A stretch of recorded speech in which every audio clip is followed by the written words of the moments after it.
Diangkat menjadi Rasul. Siapa yang ngangkat? Gubernur atau ketua daerah rumah wanita?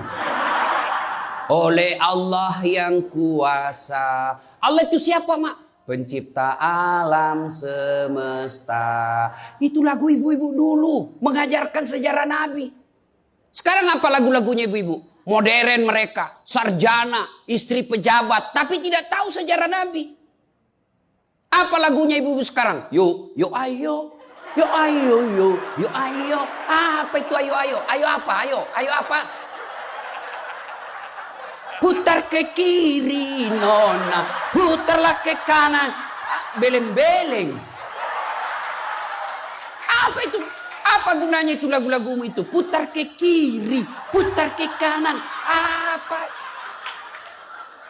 Katanya majelis taklim, tapi lagunya tidak mendidik. Sudah 3 tahun majelis taklim, seragamnya 4. Olahraga depannya lakinya orang. Dia di depan sebajunya sempit. Bapak-bapak di belakang, di depan ibu-ibu 1. Bapak-bapak di belakang 2. Ini kelakuan majelis taklim ini begini. Ketawa ibu-ibu karena ibu begitu toh. Kalau 17-an apa lagu-lagu seperti itu? Mesti dari kecil sejarah Nabi kita ceritakan. Itu dulu ibu saya kepada saya.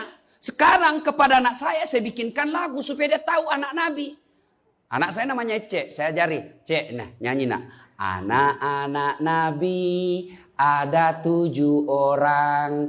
3 laki-laki, 4 perempuan. Pertama Qasim, Abdullah, Ibrahim, Zainab, Rutkaya, Ummu Kalsum, Fatimah. Ibunya bernama Siti Aminah. Ayahnya bernama Abdullah. Kakeknya bernama Abdul Muthalib. Pamannya bernama Abu Thalib. Ibu baru tahu toh 7 anak Nabi? Ya. Berapa laki-laki? 3. Berapa perempuan? Anak pertama? Qasim. Coba. Ini dari sini kita tahu lagu. Maka ibu harus pandai-pandai mendidik anak. Memperkenalkan sejarah Nabi. Supaya mereka cinta kepada Nabi. Maka ini tujuannya maulid. Bukan kita mau bid'ah. Sekarang ada juga baru belajar agama 2 bulan. Itu pun melalui YouTube. Seolah-olah dialah menjadi panitia hari kiamat. Ini maulid bid'ah. Tidak ada pada zaman Nabi. Tidak ada pada zaman sahabat. Pada tabi'in. Tidak ada semua itu. Saya bilang bos memang tidak ada pada zaman Nabi. Tidak ada pada zaman sahabat. Kenapa? Mereka hidup sesama dengan Nabi. Mereka lihat Nabi. Segar ikatan mereka soal Nabi. Mereka tahu sejarah Nabi. Jadi tidak perlu dituturkan. Sekarang kita sudah 1400 tahun yang lalu. Banyak umat Islam. La ilaha illallah. Muhammad Rasulullah. Tapi dia tidak tahu siapa anaknya Nabi. Maka perlu kembali diingatkan. Jadi kalau orang mau maulid hargai. Jangan malah dibilang sesat. Masuk neraka, nenekmu punya neraka. Yang paling enak, yang tidak mau maulid silahkan. Tidak usah. Yang maulid silahkan. Yang maulid ini jangan kau tuduh mereka sesat. Ayo kita saling memuliakan, menghargai sesama muslim. Ya, ini 1 maulid. Yang kedua, ibu-ibu bagaimana kita maulid ini bisa menjadi bawa pulang, diamalkan. Apa yang diamalkan? Ayo kita sejarah kisah-kisah Nabi saja dulu. Ya, paling gampang sudah. Berapa istri Nabi? Berapa? Ini bu biar tahu enggak mau duga dia jawab ini. Berapa? 11. Coba lihat. Istri pertama namanya Khadijah. Tua berapa tahun? 15 tahun lebih senior dari Nabi. Sebelum menikah dengan Nabi, beliau paling kaya di Mekah. Paling kaya di Mekah. Menikah dengan siapa? Muhammad bin Abdullah. Pegawainya waktu itu, karyawannya. Lalu Khadijah selalu cerita-cerita kelebihan Muhammad kepada asistennya. Namanya Nafisah. Asistennya, dia selalu cerita. Ini Muhammad baik, jujur, kinerjanya bagus, disiplin, sopan ngomong, nguntung juga baik. Nafisah paham. Oh, bunda ini senang sama Nabi Muhammad. Waktu itu belum jadi Nabi. Akhirnya apa? Nafisah jadi tim sukses. Tapi bukan tim sukses pilkada. Disuruh bikin baleho 10, cuma 5 dia bikin. Hilang 5. Ya kan? Ini Nafisah datang kepada Muhammad. Muhammad, bagaimana kalau ada perempuan suka kamu? Alhamdulillah. Tapi ini perempuan lebih senior dari kamu. Tidak ada masalah. Lebih tua 15 tahun. Tidak ada masalah. Tapi dia sudah 2 kali janda. Tidak jadi masalah. Tapi dia bosmu. Tidak jadi masalah. Yang jadi masalah, benar tidak dia senang sama saya? Kata Nafisah, tenang mas bro. Saya punya urusan. Jangan lagi cari dah hadis mas bro. Tidak ada. Lalu datanglah Nafisah kepada Khadijah. Bunda, bagaimana menurut bunda kalau ada laki-laki senang bunda? Alhamdulillah, terbuka jodoh. Tapi ini lebih muda dari bunda. Tidak jadi masalah. Lebih muda 15 tahun. Tidak jadi masalah. Tapi dia anak buahnya. Tidak jadi masalah. Yang jadi masalah, benar tidak dia senang sama saya? Kata Nafisah, tenang bunda, saya punya urusan. Ini namanya tim sukses yang tidak mempermalukan kedua belah pihak. Coba kalau Nafisah mau memanfaatkan situasi. Maka dia datang kepada Muhammad. Muhammad, dia suka kok bos. Tenang aja, ambil semua hartanya. Dia terlalu senang sama kamu. Nafisah kan tidak. Berarti ibu-ibu jaga perasaan orang. Jaga harga diri orang. Jangan permalukan orang. Meskipun ibu tahu ada aib dalam dirinya. Ini penyakitnya ibu-ibu. Apa? Tukang gosip. Ini. Duduk-duduk begini, damai tapi gersang. Oh, coba lihat siapa duluan pulang, dia jadi berbicara. Jadi gini Pak Gubernur itu dia duduk-duduk itu. Dia enggak cerita tapi apa?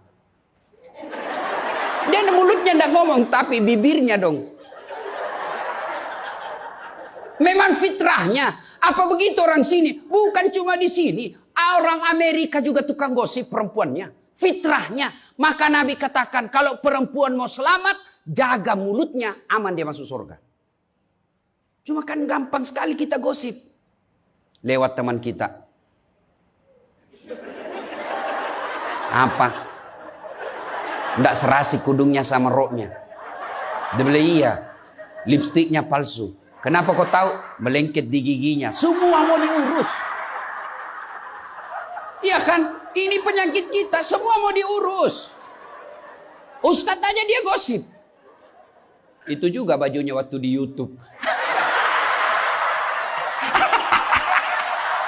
Saya dengar tadi dilewat. Saya dengar. Itu juga bajunya waktu di YouTube. Astagfirullah. Inilah penyakit ibu-ibu. Ibu. Mau gampang masuk surga? Ketika Nabi Isra Mi'raj kan dibawa jalan-jalan masuk surga. Subhanallah. Alhamdulillah. Banyak perempuan dalam surga. Begitu Nabi dibawa lihat neraka. Nauzubillah min zalik. Ya Allah ampuni hambamu. Ya Allah ampuni umatku. Ya Allah. Kenapa? Perempuan ternyata lebih banyak dalam neraka. Ditanya kenapa bisa begitu? Ada 2 kelemahan perempuan. 1. Tidak mampu menjaga suaminya. Tidak mampu mengurus suaminya. Dan yang kedua tidak mampu menjaga lisannya. Jadi kalau ibu mampu menjaga lisan, aman. Itulah gunanya masker. Supaya ibu semua mau diurusin. Iya kan penyakit kita. Ya, Bu. Maka bertanyalah ibu-ibu di Makassar. Ustadz yang saya cerita ini kan benar. Memang begitu sifatnya Ustadz. Itulah benarnya namanya ghibah. Tidak boleh kita cerita kejelekan orang. Kalau dia salah yang ibu cerita namanya fitnah. Tidak ada jalan. Ayuhibbu ahadukum kata Allah. Sukakah kamu memakan bangkai sesamamu manusia? Maka berhenti cerita kejelekan orang. Jadi gimana solusinya Ustaz? Ketika datang orang cerita. Bu, katanya, na'udzubillah min zalik. Kita berlindung kepada Allah dari keburukan itu, Bu. Belum tentu suami kita lebih baik dari dia. Berhenti itu. Cuma kan enggak kita. Yang, memang. Enggak tahu persoalan. Biar enggak tahu persoalan. Ikut campur. Ibu kalau suka ikut campur bikin urusannya ibu, nanti takdirnya seperti tauge. Tahu tauge? Tahu tauge? Coba lihat tauge, Bu. Kita bikin soto Banjar, ada. Pecel, sayur, lemper, ada. Ada tuh kalau di Makassar ada lemper. Ayo, maka karena dia selalu ikut campur, Allah takdirkan semua tauge bengkok. Dah ada yang lurus toh? Maka kalau ada ibu-ibu majelis begini kumpul, teriaki saja, pagi-pagi toge nih ya. Ini penyakit perempuan. Maka ini gunanya kita peringati maulid supaya ibu-ibu pulang berhenti cerita kejelekan orang. Dah ada gunanya, menghabiskan amal-amal kita. Nabi pernah kumpul para sahabat dan bertanya, "Atadruna manil muflis?" Saudara-saudara sekalian, kau tahu siapa yang bangkrut nanti di akhirat? Mereka tidak sholat ya Rasul, dia sholat. Yang tidak puasa ya Rasul, dia puasa. Yang tidak haji ya Rasul, dia haji. Yang tidak bayar zakat ya Rasul, dia zakat sedekah. Kalau begitu siapa yang bangkrut ya Rasul? Jarusu wa khati'ur rahim. Tetangga yang jahat sama tetangganya dan yang suka memutuskan tali persaudaraan. Dan salah satu jahat sama tetangga dan memutuskan tali persaudaraan adalah mereka suka menceritakan kejelekan orang. Adakah orang yang senang dicerita kejelekannya? Ada? Ada? Ada, Ibu? Lalu untuk apa kita cerita orang? Rajin betul istrinya majelis taklim. Baik betul itu istrinya. Tapi kasihan suaminya selingkuh kiri kanan. Lalu apa untungnya Ibu cerita? Ibu? Hei. Hei. Satu. Pulang pengajian. Tinggalkan gosip. 2. Rasulullah setelah menikah dengan Khadijah usia 40 tahun. Nabi dilantik menjadi Rasul. Pulanglah beliau 3 hari 3 malam di atas Gua Hira. Pulang menggigil. Dia ketuk pintu. Masuklah Nabi, kedinginan. Lalu Nabi berkata, "Istriku selimuti saya kedinginan." Kira-kira kalau ibu-ibu apa jawaban ibu? 3 hari 3 malam suami tidak ada kabar. Di WhatsApp tidak dibaca. Di telepon di reject. Tiba-tiba datang kedinginan, Bu. Selimuti saya, Bu. Apa jawaban ibu? Apa ibu selimuti? Enggak, diinterogasinya suaminya. Mana HP-mu? Dari mana kau ini kedinginan? Iya toh? Tapi Khadijah tidak. Khadijah tidak pernah sangka buruk kepada suaminya. Apa kata Khadijah? Sami'na wa ata'na. Hikmah yang kedua buat ibu-ibu, sangka baiklah kepada suami. Demi Allah, tidak ada kebahagiaan rumah tangga yang dipenuhi dengan sangka buruk. Ibu mau bahagia dengan suami? Mau? Hilangkan sakwa sangka, hilangkan sangka buruk. Telepon suami tidak dijawab pagi-pagi, sangka baik. Oh, berarti suami saya lagi sholat duha. 1 jam kemudian ditelepon, belum dijawab juga. Oh, berarti suamiku lagi meeting dengan gubernur. Telepon lagi siang-siang tidak jawab. Oh, berarti suamiku lagi sholat berjamaah di masjid. Sore ditelepon tidak dijawab-jawab. Oh, berarti suamiku dia lupa handphonenya. Tiba-tiba sore masuk WhatsApp teman kita. Saya lihat suamimu bonceng cewek. Cantik betul. Oh, berarti suami saya lagi nge-grab. Tenang perasaan. Ibu-ibu, demi Allah. Tidak ada kebahagiaan orang yang selalu sangka buruk. Suami enak-enak kerja. Hanya tidak dijawab telepon. Ibu tidak bisa tenang di rumah. Sangka baik. Orang yang sangka baik, rumah tangganya pasti tidak bisa bahagia. Saya kasih contoh. Kasih contoh ibu. Suami istri 7 tahun tidak punya anak. Di tahun ke-8 dia pergi ke ahli kandungan, periksa istrinya. Wih, alhamdulillah, kata dokter, ibu sudah terlambat 2 bulan. Senang betul. Dia teleponlah suaminya, Pak, alhamdulillah hasil pemeriksaan saya sudah terlambat 2 bulan. Tapi Pak, jangan cerita-cerita dulu ya. Malu kita nanti kalau tidak jadi lagi. Oke Bu, ini rahasia berdua. Jangan cerita ke siapa-siapa. Setuju Bu ya? Setuju Pak. Oke. Beberapa hari kemudian datang petugas PLN. Assalamualaikum. Kata ibunya, Waalaikumsalam. Siapa ya?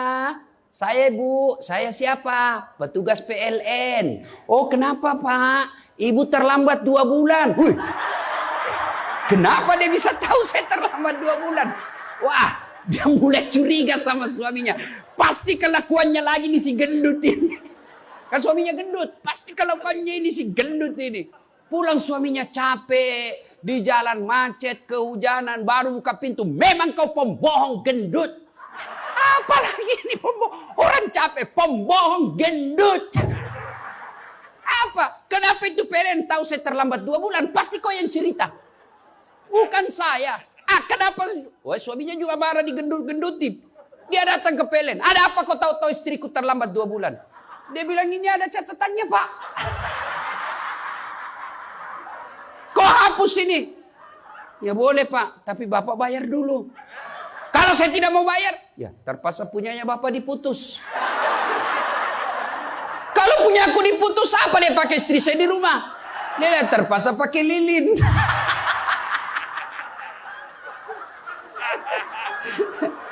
Inilah bahayanya sangka buruk. Bu. Halo Ibu. Bu. Salatullah salamullah ala toha Rasulillah. Salatullah salamullah ala Yasin Habibillah. Oleh-oleh kedua pulang maulid, hilangkan sangka buruk. Tidak ada kebahagiaan orang sangka buruk. Begitu juga kepada pimpinan kita. Kok saya dimutasi? Sangka baik. Saya tadinya kok kepala dinas menjadi staf ahli. Berarti Bapak dianggap ahli. Ini staf ahli kan enak. Ahli yang tidak ada stafnya. Sangka baik. Oh berarti Pak Gubernur merasa saya perlu istirahat, banyak berpikir. Sangka baik. Jangan pernah sangka buruk. Tidak ada kebahagiaan orang yang sangka buruk. Sangka baik. Saya dalam hidup saya, betapa banyak Allah kasih pelajaran. Saya baru tahu maksud Allah yang baik setelah beberapa saat berlalu. Begitu ada kejadian, sangka baik saja. Tunggu akan muncul. Oh ini maknanya ini. Tamat SMA kan saya daftar polisi Bu. Tentara. Akabri. Begitu tes fisik, tidak lulus. Kenapa? Ceper. Tidak cukup tinggiku Bu. Saya protes kepada Allah. Ya Allah, kenapa kau lahirkan saya dalam keadaan pendek? Kau tidak jadi rugi jadi Tuhan kalau saya jadi tentara. Teman saya lulus waktu itu Bu. Dia sekarang polisi 2 bunga, reserse, baret merah. Saya lulus pakai baret putih. Alhamdulillah jadi ustadz. Alhamdulillah karena baret putih saya pakai, mulai baret hiram sampai baret merah, saya ceramai semua. Yang terbaik. Gubernur sebelumnya, kepala dinas, tiba-tiba kita tidak ada jabatan, sangka baik. Itulah hidup.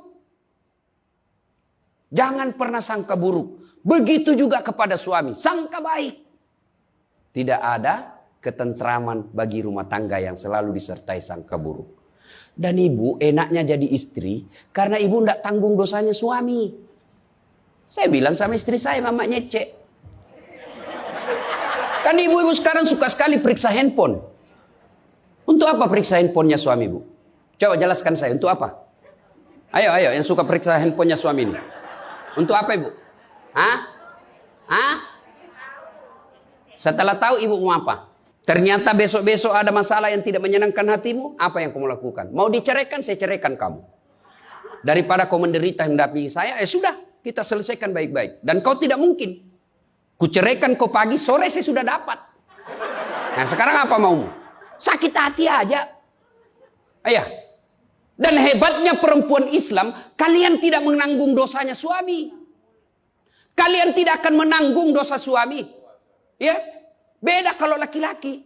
Kalau laki-laki, dosa istri kita tanggung. Kalau suami menanggung dosa istri. Istri tidak pakai jilbab, istri tidak sholat, istri tidak puasa, istri tukang gosip, istri suka keluyuran. Suaminya ditanggung dosanya nanti. Ku ampusakum wa ahlikum nara. Beda istri. Suami pezina, suami koruptor, suami narkoba, suami penjudi, suami tukang tipu. Ibu tidak tanggung dosanya suami. Itulah enaknya jadi perempuan Islam. Bahkan kalau dia sholat, dia puasa Ramadan, dia jaga harga dirinya, dia patuhi suaminya, kata Nabi, tadahulul jannati bisalam. Silahkan ibu mau masuk pintu surga mana saja. Makanya sangka baik saja, tidak usah sangka buruk. Ada ibu-ibu curhat sama saya tengah malam, Ustaz. Mohon solusinya Ustaz. Saya sudah tidak tahan. Kenapa ibu? Dia bilang saya sudah tidak tahan. Saya minta solusinya Ustaz. Saya sudah tidak tahan. Memang kenapa? Saya ini sudah 21 tahun menikah Ustaz. Tidak tahan saya. Saya bilang dalam hati. 21 tahun tidak tahan. Inilah kadang-kala ibu-ibu kalau ngomong tidak masuk di akal. Ya memang Allah fitrahkan itu manusia. Laki-laki itu lebih banyak akalnya. Perempuan lebih banyak perasaannya. Maka kalau perempuan ngomel, dengar saja Pak. Tidak usah dijelaskan apa dia mau. Dengar aja. Karena memang dia cuma mau didengar. Dengar aja. Oh, ya, dengar aja, dengar. Tapi tidak tahan saya Ustadz. Ya tidur. Rumus menghadapi perempuan itu, ilmu paling efektif, sabar. Tidak ada sudah kalah itu ilmu sabar. Diam. Tidak usah dijelaskan. Biar dijelaskan tidak masuk di akalnya. Apalagi kalau dia sudah bilang pokoknya sudah Pak, lebih diam aja. Pokok sudahlah. Dijelaskan satu muncul pertanyaan dua. Dijelaskan tuntas yang dua muncul lagi pertanyaan tiga. Sudah tuntas semuanya dia ungkap lagi yang 5 tahun yang lalu. Itulah perempuan. Iya Ibu toh? Maka dengarkan saja. Ada saatnya nanti dia bilang. Baru dia sadar itu. Iya sebenarnya itu saya emosi aja itu hari Pak. Begitulah perempuan. Dihadapinya jangan emosi. Saya sudah tidak tahan Ustaz. Kenapa? Sudah 21 tahun. Udah cocok saya Ustaz. Saya bilang Ibu tahu enggak baut? Tahu Ustaz. Apa pasangannya baut Ibu? Mur. Sama enggak? Sama modelnya? Sama bentuknya? Beda. Justru perbedaannya yang membuat dia kokoh. Berarti rumah tangga tidak akan pernah kokoh kalau mau menyamakan. Yang kokoh adalah ketika dia mau saling menerima kekurangan dan kelebihan. Itu pasti kokoh. Mana mau cocok jenis kelamin aja kita tidak sama. Iya. Pendidikan aja kita pasti beda. Latar belakang budaya kita pasti beda.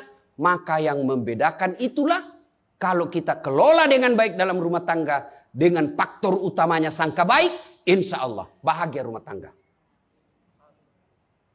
Ya, sangka baik. Tuh Khadijah tidak pernah sangka buruk sama suaminya. Khadijah ketika beliau sakaratil maut, usia 65, beliau sakit. Dan baju yang beliau pakai sudah 8 kali tambal. Tahu tambal Ibu? Itu tambal ke-8-nya 1 sampai 7 Nabi masih menambalnya pakai apa? Masih pakai kain.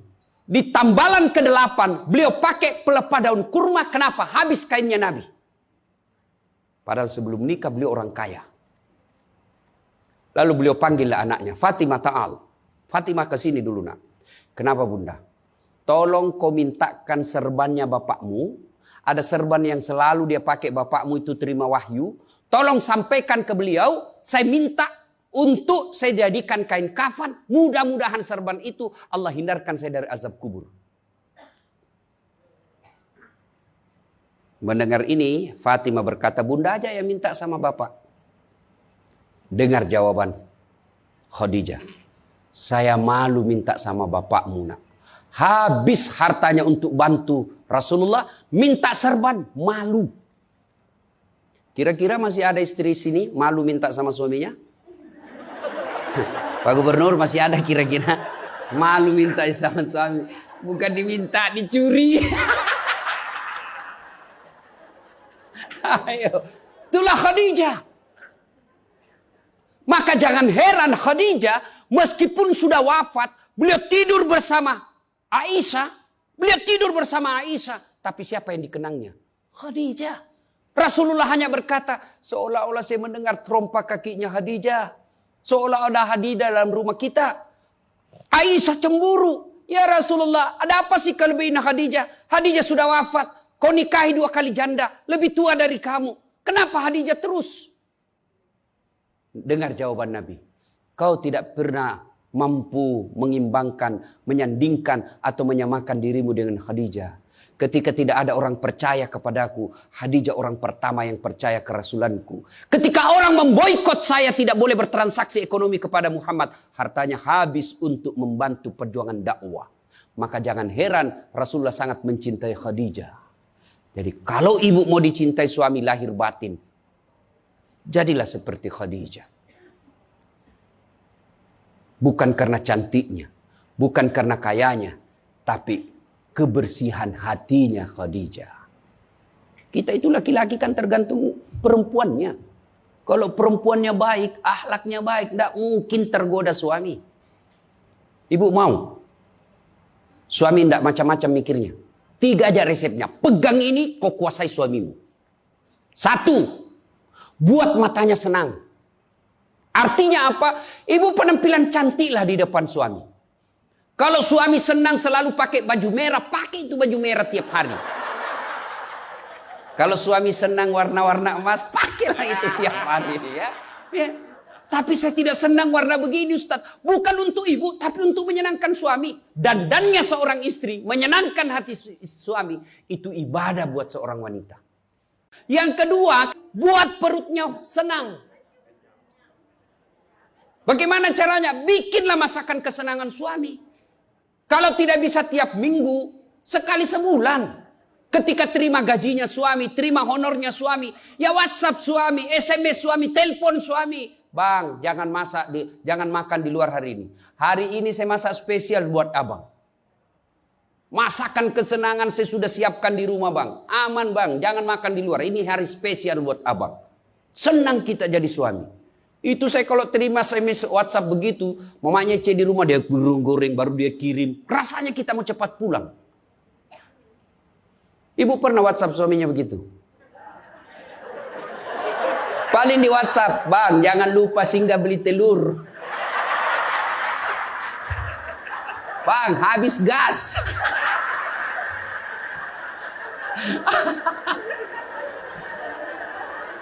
Kok tahu Ustaz? Ya saya rasakan juga. Pernah suatu kali Pak Gubernur pulang, saya ceramah takziah malam-malam di Makassar. Tiba-tiba masuklah WhatsAppnya mamanya cek. Ustaz habis pembalut. Aduh.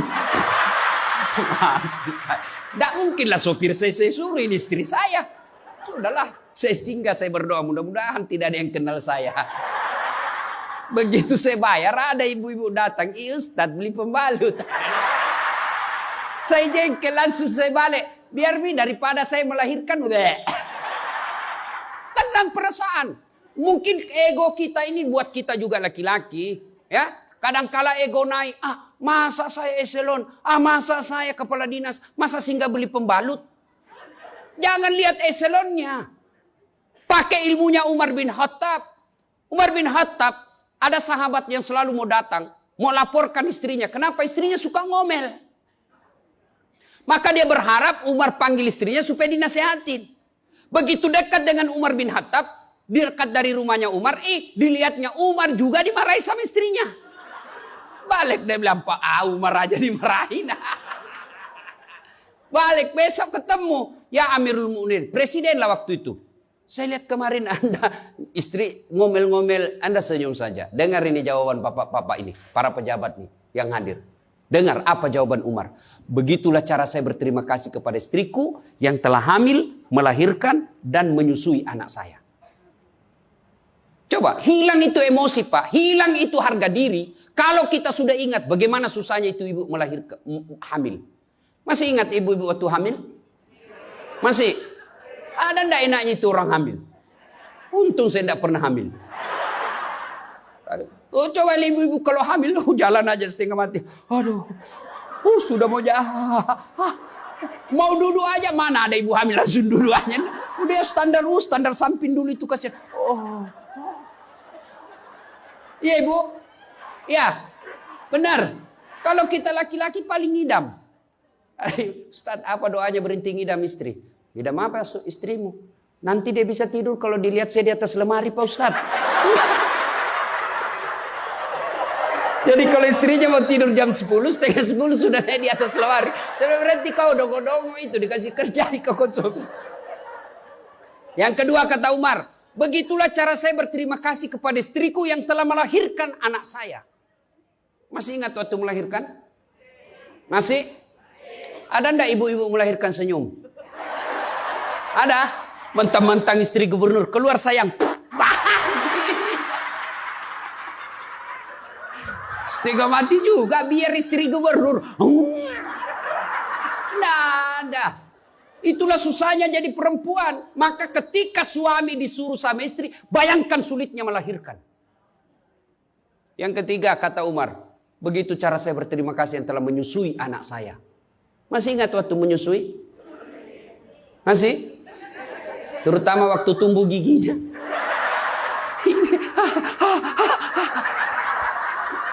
Masih ingat tak?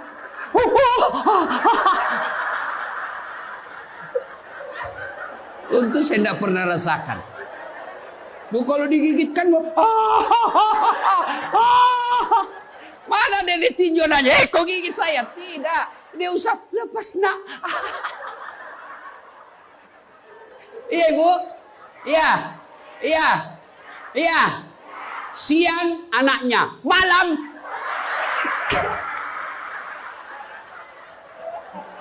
Salatullah, salamullah, ala toha rasulillah.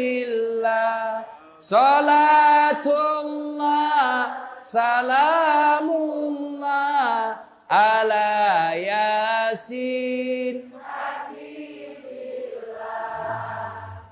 Berikutnya, kalau kita cinta kepada Rasul, jadilah istri seperti istri Rasulullah. Nah, tentu bertanya kita, itu bapak-bapak mau punya istri seperti istri Rasul? Pak Gubernur pasti mau. Kita punya mau istri seperti Khadijah. Tapi pertanyaannya, sudahkah kita seperti Rasulullah? Tenang ibu-ibu, saya bela ibu-ibu hari ini. Tenang. Nah, kita mau seperti Khadijah, tapi kelakuan kita seperti Abu Jahal. Pembohong kiri kanan. Suami istri minta duit tidak pernah ada. Benar tidak ada, habis biar baunya tidak ada lagi. Giliran selingkuhannya minta, gampang deh, tunggu aja 5 menit. Ya, Rasulullah coba begitu memuliakan istri, beliau tidak pernah kusam rambutnya di depan istrinya. Coba itu, buka itu Barasanji sejarahnya. Rasulullah beliau yang bersihkan tempat tidurnya. Beliau yang tambal bajunya ketika robek. Beliau sediakan sarapan. Itu Rasul, manusia pilihan. Namanya selalu digandengkan dengan namanya Allah. Tidak malu, bahkan rela ikhlas membantu pekerjaan rumah tangga istrinya. Untuk meringankan kerjaan istri. Kita baru Satpol PP. Satpol PP. Apa Satpol PP? Polisi setengah. Baru pegawai honor, macam-macam ceritanya. Tidak ada kehinaan bagi laki-laki yang memuliakan istrinya. Tidak ada kehinaan suami yang membantu pekerjaan istrinya. Rasulullah mencontohkan itu. Beliau kalau keluar rumah sudah ada sisir. Masuk ke kamar rapi baru keluar. Kita sudah habis pisang gorengnya 4 masih berantakan rambut. Begitu istrinya katakan, bang, baik-baik itu rambutmu apa? Kenapa kau urus rambutku? Rambutmu kau urus. Itulah Rasulullah. Rasulullah subhanallah, dari 11 istri beliau tidak ada satupun yang dia panggil namanya. Beliau tidak pernah memanggil Khadijah. Beliau tidak pernah memanggil Aisyah. Aisyah beliau panggil apa? Ya Khumairah. Yang kemerah-merahan pipinya. Karena memang Siti Aisyah merah delima pipinya. Maka bapak-bapak Pak di sini, Pak Karo, panggillah istri kita dengan panggilan kasih sayang. Wahai istriku yang termancung hidungnya di lorong 3. Memang tidak mancung hidungnya Ustaz. Ya giginya lah kau lihat. Justru giginya mancung Ustaz. Jangan terlalu jujur. Mentang-mentang istri kita hitam panggil Tam. Hitam. Apa kata istri kita? Apa PC? Masa suami istri. Katanya Islam itu agama yang paling paripurna. Kok kita saling PC hitam? Ya. Rasulullah, beliau kalau minum bersama istri beliau, kalau beliau minum gini. Bismillahirrahmanirrahim. Hebatnya Rasul, kalau beliau minum 1 teguk dikasih lagi istrinya. Minum lagi. Kasih lagi istrinya. Hebatnya bekas bibirnya Aisyah itu yang diminum oleh Rasulullah. Bekas bibirnya Aisyah. Masya Allah. Coba kalau kita Pak Kadis, istri, bekas bibir istri, bau betul mulutmu.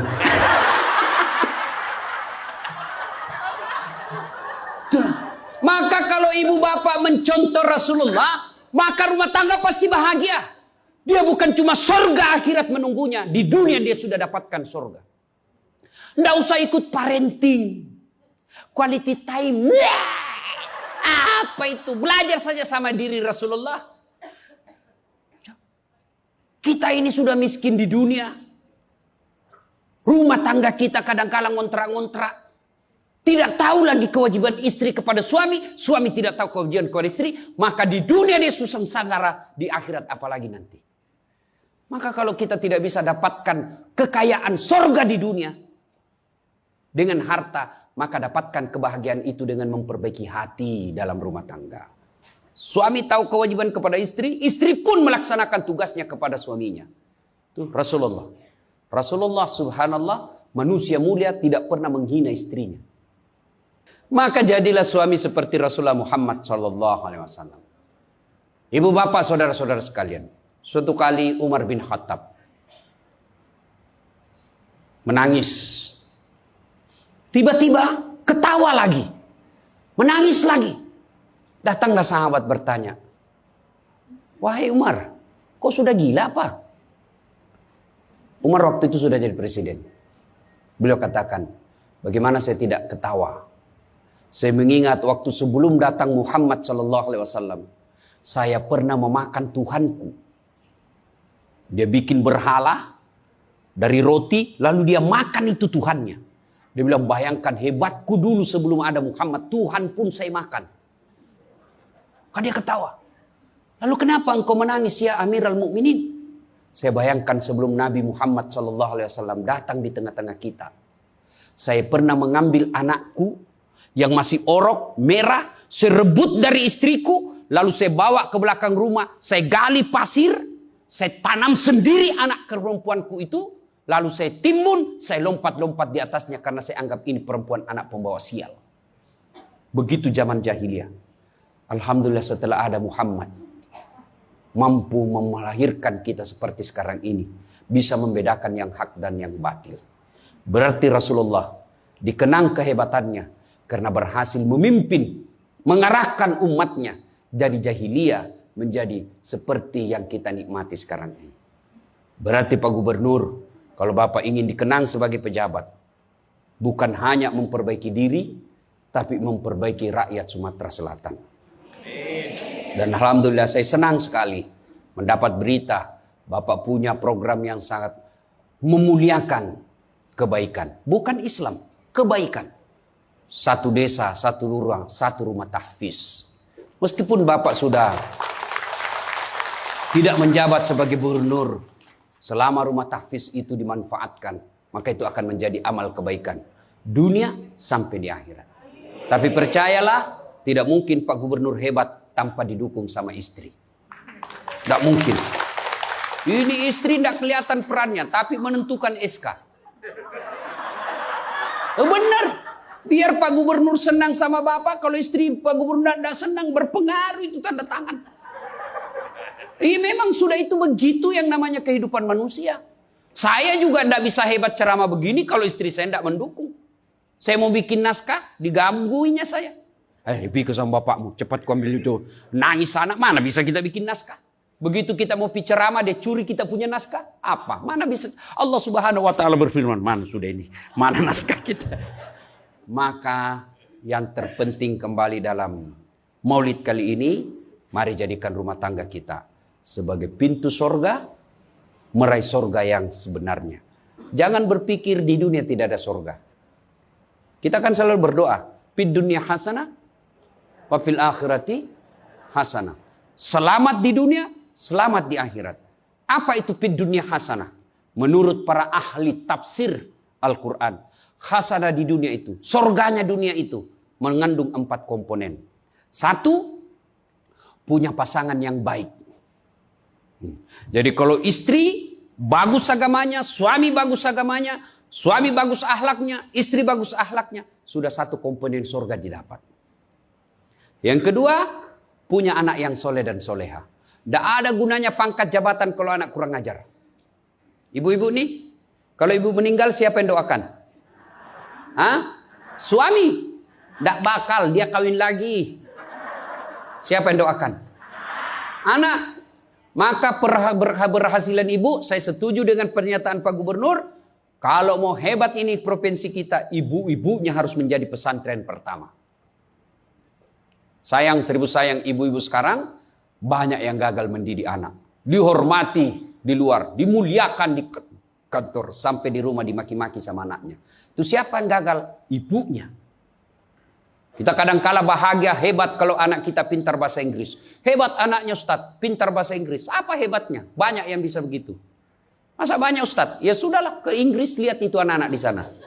Anak-anak di sana semua pakai bahasa Inggris, Bu. Memangnya kalau ibu nanti meninggal, anak berdoa pakai bahasa Inggris? Oh my God. Please help me my mother. Enggak. Pasti pakai bahasa Pado. Kepado, lindungi lo. Pasti. Ya, maka ibu-ibu didik anak. Yang ketiga komponen punya surga dunia, apa itu? Punya harta yang bermanfaat, bukan harta yang banyak. Mana harta yang bermanfaat? Harta yang banyak digunakan orang lain menjadi amal soleh-soleh, amal jariah.